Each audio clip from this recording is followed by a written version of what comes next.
Breaking news. Bennett Holdings chairman Nora Bennett married Northshire Capital founder Ethan Whitlick this morning in Port Meridian. Ethan! That's my son! On my wedding day, my mom called the cops, saying I was being held hostage. Mr. Whitaker, sorry to crash your wedding. Your family filed an emergency petition. They think you're being controlled by your partner. We just need to confirm you're safe and this marriage is your choice. Fine. Let's do this. The cop leads me to a side room. Mr. Whitner, you feel safe right now? Yeah. Today's marriage completely your choice? Yes. Has Bennett cut you off from your family, controlled your money, threatened you, or pushed you into this? No. Your family says you left after college and never came back. They think someone's pulling your strings. They're not worried about me. They're just pissed I didn't follow their plan. All right, you're free to go. Ethan! What the hell were you thinking? You got married and didn't even tell us? You have no idea how scared we were when we saw the news. Mrs. Bennett, I don't know what you did, but my son is not your puppet. Before Nora can answer, I take her hand and look my father in the eye. I chose this. Bullshit! You're throwing away your parents for her? We're your family. You can't just walk away. My eyes move from my mother's pale face to my father's tight jaw, and finally my brother Leo standing in the back.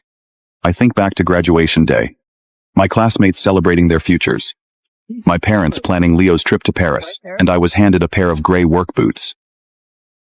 Graduation was over. I was still in my gown when Michael handed me a pair of slip-resistant work boots. Got these just for you. You can stand in them 10 hours, no problem. The campus lawn was packed. Flowers, champagne, laughter everywhere. Kids getting kissed on the forehead by their parents. Groups taking photos with diplomas and siblings. Caps flying in the air. Everyone was holding something. Mine wasn't flowers, just a pair of gray, dusty boots. Why would I need to stand for 10 hours? Got you a job at the supermarket down the street. Cashier and stocking, steady shifts, good money. Mom. I wanted to tell her I was top of my class. My professor said I had a real shot in investment and was going to hook me up with a job. So what? You just graduated. Time to get your hands dirty. Grades don't mean you've made it. Hard work does. Exactly. You're the big brother. Got to set an example for Leo. Freshman summer budget was tight, they said. I packed boxes in a warehouse while they took Leo to New York for a music festival. Sophomore summer, I worked a coffee shop open to close. Laura took my tips and paid for Leo's driving lessons. Junior summer, I tutored high school kids in econ and math. Michael took Leo to Greece. Said young people needed to see the world. Now, I was done. I needed a job. I needed to figure out my own path. I needed to make my first real decision. And they thought the best I could do was stand at a checkout counter for 10 hours. Mom, should we do the Louvre first or the Seine? Should I get a camera? Louvre first, obviously. Buy whatever you want. Dad's paying. Don't hold back this time. Last summer before college. Make it count. Yes! Dad's the best! I turned to Michael. He swallowed, looked away, didn't even ask if I wanted to go. I looked down and slowly put on the boots. Got it. That's my boy. Can't be selfish, right? The boots were light. Light enough to walk right out of that house. Hey, I need your suitcase. No. What? Why not? Mine's brand new. What if it gets scratched? Yours is old. You don't even need it. I do. You're just working at a grocery store. What do you need a suitcase for? I bought that thing sophomore year with 3 months of part-time pay. Back then, I figured I'd need it someday. Interviews, work trips, maybe even a real vacation. Leo borrowed it twice. First time, he brought it back with a dent in the corner. Second time, the zipper was busted. Every time, he'd just flash that grin and say it was an accident. Then he'd do it again. I said I need it. Leo just wants to borrow a suitcase. You got to make a big deal out of everything? We're leaving for the trip. Don't ruin it over something this dumb. Forget it. He doesn't want to leave it anyway. Look how nice your brother's being. Ethan, why do you always have to turn everything into a fight? I need it tomorrow too. For what? The store's 10 minutes away? You going to drag a UK to the register? I didn't answer, because I'd just gotten an email I'd been waiting for. Congratulations, Ethan Whitaker. Your placement in the Port Meridian Emerging Markets Fellowship has been confirmed. 2 months, campus recruiting, written tests, online interviews, a final case presentation, all on my own. The program came with housing and a stipend. Tons of people applied. This was what I'd been grinding for. 4 years of late nights studying, working shifts, applying, getting rejected, and applying again. You've been getting pretty full of yourself lately. I didn't bother explaining. Just shut the door and went back to my room. Dinner time. Still, nobody called me. The living room at the lake house has to be my light wood color. My room needs to face the lake, and I get the floor to ceiling windows. Of course. Pick your own furniture when you get back. Great spot out there. You can bring friends over once you're settled. What lake house? The room went quiet for a second. Michael cleared his throat. Oh, we bought a little place by the lake about 6 months ago. Meant to tell you, but we've been so busy lately. 6 months. 180-something days. Was it really that they never got around to it? Or that they never thought of me as part of this? What's the door code? 081904. August 19th, Leo's birthday. 04, Laura's birth month. Not one number for me. Mom, do you remember my birthday? Why are you asking that? Don't you know your own birthday? You're a winner, baby. Snowed like crazy that night. Your mom almost bled out in the middle of the night, scared us half to death. You've been trouble since day one. Michael, don't. So that's how they saw me. A problem from the very start. That night, after I washed the last dish, I opened that email again. I stared at the screen for a long time. Something in my chest finally loosened. I typed, "I will report on time." Next day, I headed to the health center by myself to get checked out for the job. I stood in line by myself, filled out forms, took my ID photo. Emergency contact? I held the pen for a long time, finally wrote down my own backup email. That night, I got home. Leo had just come back from shopping, showing off his haul. He'd bought Laura a scarf, Michael a shirt. Look at our son. Actually thinks about us before he goes anywhere. You're back. You're so much older than Leo, and I don't see you ever thinking about buying your mother and father anything. Where would I get the money? What do you mean? You blaming us for not giving you money? Did you ever? Ethan, watch your mouth. Apologize to your mother. I did nothing wrong. I'm not apologizing. That night, I bought a one-way ticket to Port Meridian. The next morning, the house was loud. Passport? Charger? Phone? Come on, the airport car's already downstairs. I came out of my room with my suitcase. The living room went quiet for a second. Here we go again with that look. Guess we can't even be happy without pissing him off. Where are you going, bro? Where else? Work. I pulled the door open. Leo dragged his suitcase past me, shoved right through, and jumped into the car. The grocery store was 10 minutes away. Why was I dragging a suitcase? Ethan, where are you really going? Dad, come on, we're gonna miss the flight. Michael stopped. One way was me. The other was Leo. Michael! Let's go! My father turned around, got in the car. Goodbye, Mom and Dad. You're going to Paris. I'm going to the station, and I'm not coming back. Port Meridian was colder than I expected. As the train rolled along the coast, I watched gray-blue sky, wet streets, and the old port cranes in the distance. The program sent a shuttle. First time? Yeah. You look wiped. New place takes getting used to. Get some rest. My dorm was on the edge of the university district. Cafe downstairs, used bookstore on the corner, grad students next door. I dragged my suitcase inside. In the shared kitchen, 3 roommates were making pasta. You're Ethan, right? I'm Maya. We were waiting for you to eat. What kind of sauce you like? Tomato, cream, or pesto? I knew Laura didn't like spicy food. Michael took his coffee black, no sugar. Leo had a sweet tooth. Take your time. Try all 3. Okay. That night, the family group chat blew up. Leo posted an airport selfie. Paris, here I come. Laura posted a photo of the 3 of them. Michael holding his coffee, making a face at the camera. Then Laura tagged me. Don't forget to get to the store early tomorrow. Don't oversleep. I stared at that message for a long time. Then I left the group. Hours later, Michael called the supermarket. Ethan Witcher? He never showed up. That's when they figured it out. I was gone. Like I'd never been part of that house at all. The orientation was held in a lecture hall at Port Meridian University. I sat by the window with my badge, program handbook, and dorm key in hand. The coordinator ran through the rules, rotation schedule, and mentorship system. During a break, a woman stopped by my desk. She held out a safety guide. You missed one. I looked up. She was tall, black shirt, long trench coat, gray-green eyes, calm, and almost cutting. No standard employee badge on her chest, just a simple silver pin. I took the guide. Thanks. She glanced at my badge. Ethan Whitaker? Yeah. Hi. I'm Nora Bennett. The moment she said her name, the interns nearby went quiet. I knew exactly who she was. Youngest executive director of Bennett Holdings, the one running Bennett Capital, the heir the media called the 20-something who'd already made the board and closed billion-dollar deals before 30. I glanced at the file in her hand. Come down here yourself to hand out handouts? Nora looked up. Safety's not about rank. You're hired by my company. That makes you my responsibility. That night, past 9, my phone buzzed again. It was Michael. The store said you never showed. I checked your room. Your suitcase is gone. Ethan, where are you? I stared at the screen. Everything okay at home? Nothing. Don't worry about it. I worked late that night. By the time I left the office, half the streetlights were out. Walking through an underpass, I heard footsteps behind me. At first, I thought nothing of it. Just another pedestrian. Then the steps got closer. I sped up. So did they. Give me the bag.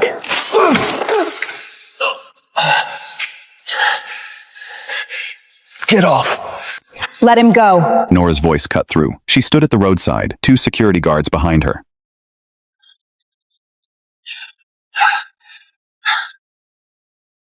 Ethan, look at me. You're bleeding. It's just a scratch. Don't. An ambulance is on the way.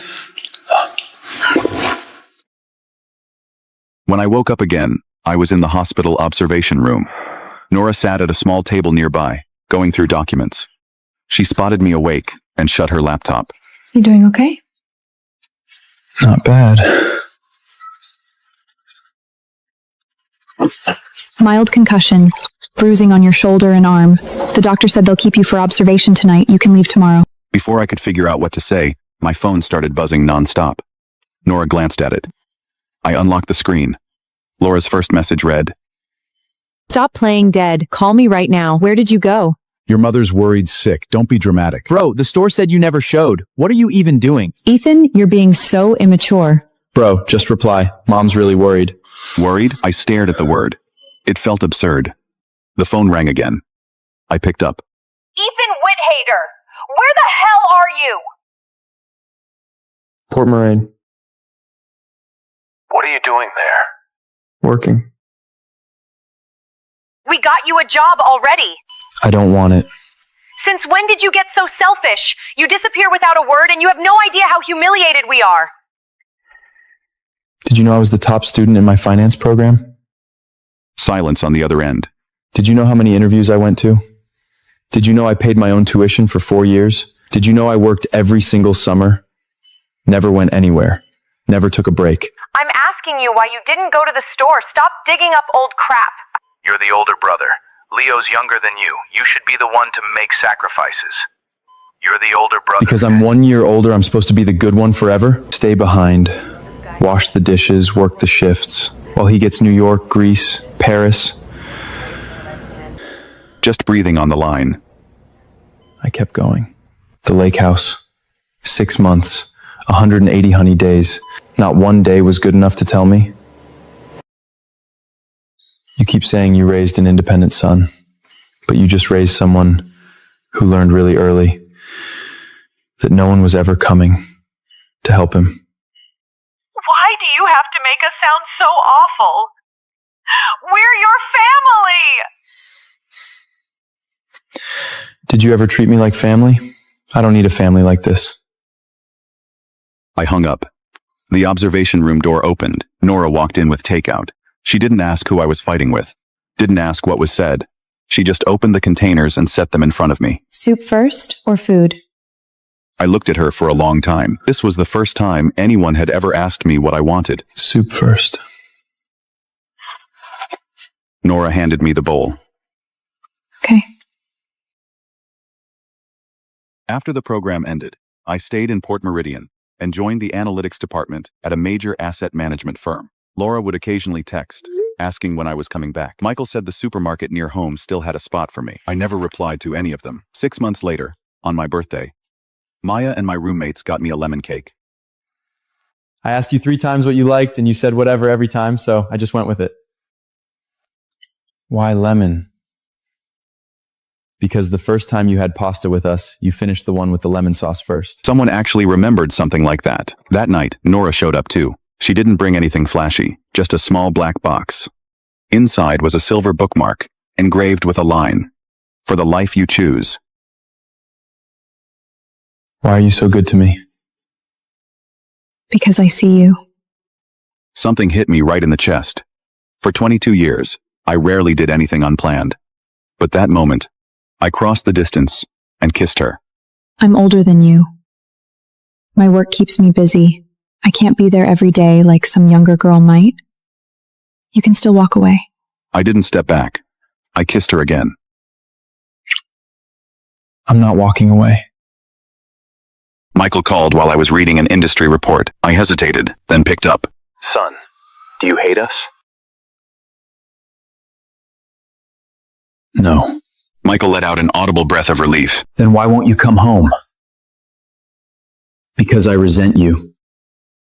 Finally, Leo got on the phone. His voice was hesitant, and I couldn't hear much sincerity in it. Bro, you never cried, never threw a tantrum, never asked for anything. I thought you really didn't care. I didn't ask because I knew it wouldn't matter. I'm sorry. I didn't answer. A late apology means nothing. Michael took the phone back. Come home. I'll find you another job near here. Safe. You'll be around family. I asked. Go back to what? Watching you all revolve around Leo? He went silent. All I could hear was his breathing on the other end. Dad, why did you never take me anywhere? I'm your son too. A long pause, then Michael's voice low. Ethan, I'm sorry. I hung up. That night, Leo sent me a long email. He admitted he knew I wanted to go somewhere every summer, that he'd broken my suitcase on purpose. He knew they shouldn't have kept the lake house from me. He said he'd asked our parents not to tell me first, because he wanted first pick of the room by the lake, the one with the best view. He said he'd always known it wasn't fair, but he was scared. Our parents had money, but not that much, and if they ever started treating us equally, he'd lose everything he had. I read that email, sat there for a long time, then I blocked every single one of them.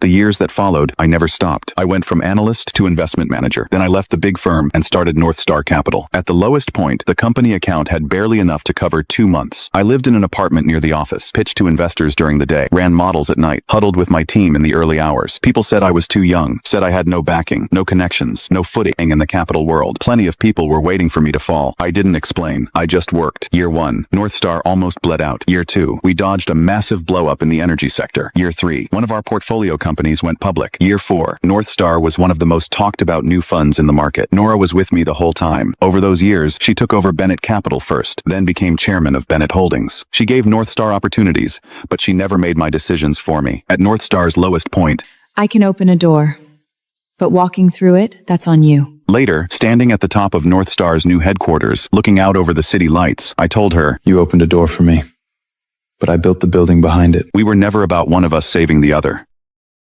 I walked into the study of the Bennett family estate. Nora was still going through documents. I placed a black velvet box on her desk. What's this? I dropped to one knee, opened the box. Nora looked at it for a long time before meeting my eyes. Are you sure? I don't have a single family member worth inviting, and I don't need a wedding to prove anything to anyone. But I want to build a home with you. Not because I need the Bennett name, not because you need North Star's value, just because I want to come home to you every single time. Nora was quiet for a long moment. Then she stood and walked over to me. Ethan, let's get married. We had this wedding, not to make anyone jealous, not to make the Whitakers regret anything, just because I wanted her written into every single plan I'd ever make. At my wedding, I got a message from an unknown number. First text, Ethan, your mother knows you're getting married. Then a second one, she called the police. Mr. Whitner, The officer's voice pulled me back to the present. I've confirmed you're not under any form of coercive control. We'll close this check. The door opened. Laura was the first one through. Ethan, we know we were wrong. We really know we were wrong. Please come back. We'll save you a room at the lake house. We can rearrange everything at home. I don't need any of that anymore, Mom. Tears rolled down her face. Still holding a grudge about us playing favorites, aren't you? But we've apologized. What more do you want? I thought about it. What did I really want? When I was little, all I wanted was for you to call me to the table. In college, I wanted you to ask if I was tired. On graduation day, I wanted a single flower. When Leo went to Paris, I wanted someone to ask if I wanted to come too. But now, I don't want anything anymore. We're your family. You can't just cut us out. Then you should have remembered I was your son a lot sooner. The room went quiet. Leo stood in the corner and said quietly, Bro, I'm sorry. I looked at him. First time in his life he'd ever truly lowered his head to me. I didn't say I forgave him. Got it. Michael's face was getting darker by the second. Enough! Are you happy now? You've torn this family apart. We're your parents. and you're throwing us away for a woman? Nora stood by the door, her eyes cold, but I was already in front of her. You've got it wrong. I didn't leave you for Nora. I left you before I even knew her. She never controlled me. She never asked me to sacrifice a thing for her. If you walk out that door with her today, don't you ever come back! Dad! Michael, stop. But I just smiled, calm, like I'd been waiting for this answer all along. I looked at my father and said, Okay. I turned and walked back toward the hall, didn't look back. When I re-entered, the guests were all watching, quiet. Sunlight still streamed through the stained glass. Nora stood under the flower arch, her wedding gown catching the light, like nothing had happened. She reached out her hand to me. I walked over and took the ring back from my best man. The officiant asked me, Ethan Whitler, do you take Nora Bennett to be your wife? To honor, love, and cherish her through all the days of your life, for better or for worse, for richer or for poorer, in sickness and in health? I do. I do too. I slid the ring onto her finger. The ceremony ended. We got into the car. The rain had stopped outside. The clouds broke open, and a pale golden light spread across the sea in the distance. Nora turned to me. You okay? I took a deep breath. 8 years ago, when I left, I carried anger, resentment, and so many questions I never got to ask. But now I realized I didn't need the answers anymore. I held her hand tight. I'm good. She smiled. Then let's go home? I looked ahead. Yeah. Let's go home.